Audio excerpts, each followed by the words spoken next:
We have some breaking news coming in. Minnesota's governor says he has been briefed on a shooting at a Catholic school this morning. I want to go live to CNN correspondent Isabel Rosales, who is following this. What are you learning, Isabel? Pamela, so this is a reported shooting at Annunciation Church. This is a Catholic school located in South Minneapolis.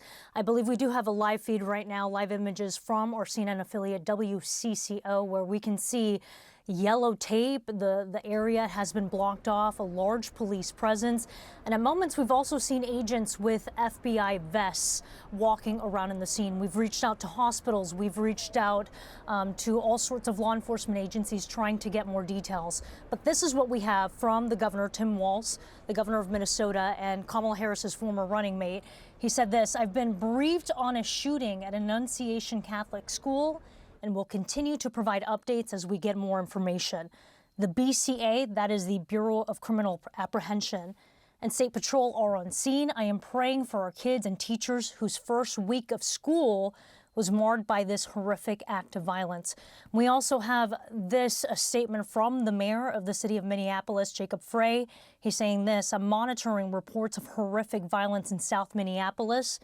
I am in touch with Chief O'Hara, and our emergency response team has been activated. We will share more information as soon as we can. Please give our officers the space they need to respond to this situation." So obviously a breaking scenario here, a very serious seeming scenario where a shooting has been reported at a church. Pamela, we'll get back to you with any updates. Yeah, and it sounds like this is a situation where you have the church and then you have the school connected to that. And the details that we are able to pull about this school is that it goes from pre-K, preschool, through 8th grade. The student population at that school is over 320 students, according to U.S. World News and Report.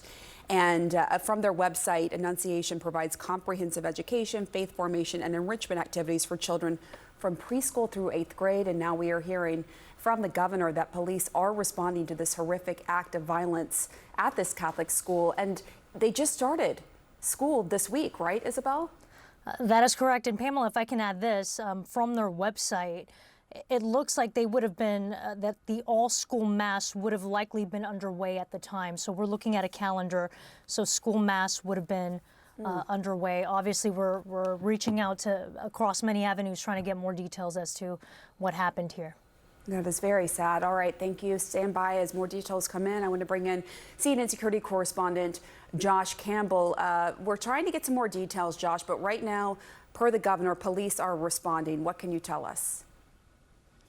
Yeah, and what we've seen from some of our local affiliate images there, you have this massive presence involving multiple different agencies. And sadly, in this country, in this era of shootings, we know that that is textbook, where if officers get reports of some type of shots being fired, they will self-deploy. We saw local police, state police there, as well as agents from the FBI's Minneapolis field office all on scene.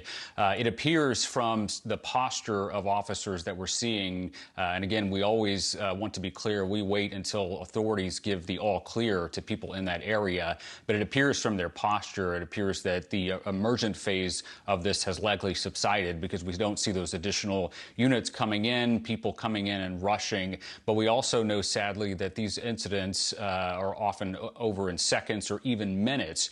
And so that is where we are right now, waiting to get additional information on what exactly transpired, what the number of victims here might be, what their status is, and then, of course, the suspected the shooter here, what are the details there? There's always a question, was this something that was targeted? Was this a random, indiscriminate act of violence? Obviously, all of our hearts break when you look at the venue of where this actually took place. And so a lot of investigative work that authorities will have to do as well.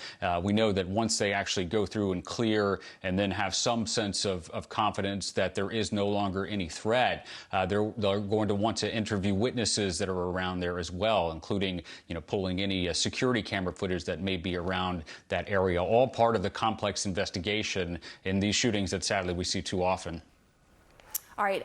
Thanks. Stand by, Josh. I want to go back to Isabel Rosales because you have some new information, right, Isabel? Right. We have on social media a statement from Deputy Director Dan Bongino of the FBI. He said this, a short statement here. FBI is aware of the reports coming out of FBI Minneapolis, and our agents are en route to the scene. We will provide more updates as able. So obviously a serious scenario where you have local, state, and now federal resources being thrown to this active scene.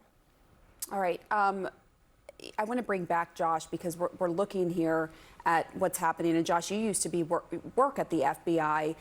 Give us a little bit of context about the FBI responding here and what you make of the scene right now, what it tells you about the state of play right there where the school shooting allegedly happened per the governor.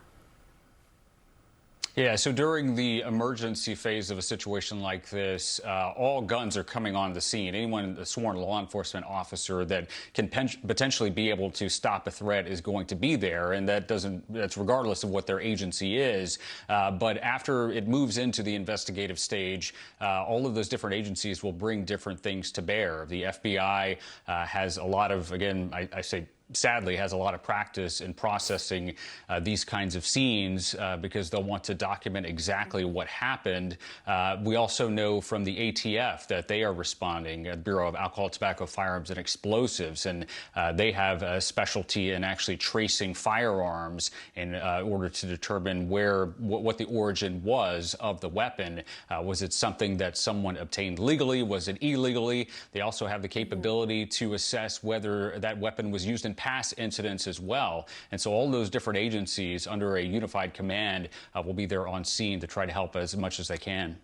All right, stand by, Josh. I want to bring in Andrew McCabe, the former deputy FBI director.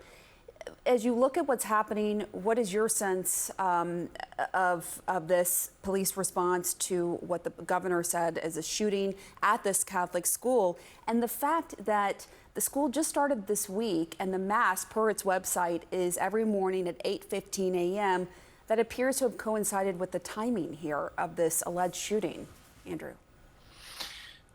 Yeah, well, so Pam, I guess to start with, I would say my read from the limited things that we've seen on the video coverage so far is the same as Josh. It does appear that the initial emergency response might be behind them because you don't see those, those scenes of officers parking haphazardly, jumping out of their cars, grabbing a rifle and running toward trouble. So that's maybe a good sign at this point.